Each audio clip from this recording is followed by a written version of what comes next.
माननीय देवाभाऊ आहेत, एकनाथ शिंदे साहेबांना मी या कार्यक्रमाचं निमंत्रण देणार आहे. माननीय बावनकुळे साहेब आहेत, रवींद्र चव्हाण साहेब आहेत, चंद्रकांत दादा आपले इथले मंत्री महोदय त्यांना आम्ही बोलवणार आहे, सांस्कृतिक मंत्री महोदयांना बोलवणार आहे आणि बाकीची काही असतील मंडळी त्यांना आम्ही त्या वेळेस निमंत्रण देऊ. नाही बरोबर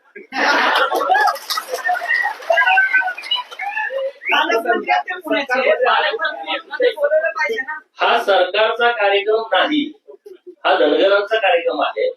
धनगरांनी ठरवलेला कार्यक्रम आहे. सरकारचं कुठलंही मदत घेऊन हा आम्ही कार्यक्रम करत नाही. हा पूर्ण धनगर समाजाचा कार्यक्रम.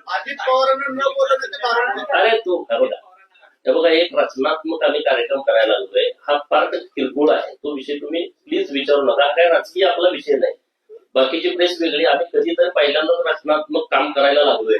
तर मला तुम्हाला विनंती करायची आहे, सगळ्यांना, तुम्हाला पण, की आमचं जरा सोडीत जाऊ द्या. दुसरी पत्रकार परिषद असली तर आपण त्या विषयावरती बोलू, पण कुणाला बोलावं हे समाजाचा विषय आहे. समाज मला सांगेल त्याला मी बोलवेल. रोकठोक महाराष्ट्राला सबस्क्राईब करा आणि बेल आयकॉनवर क्लिक करायला विसरू नका.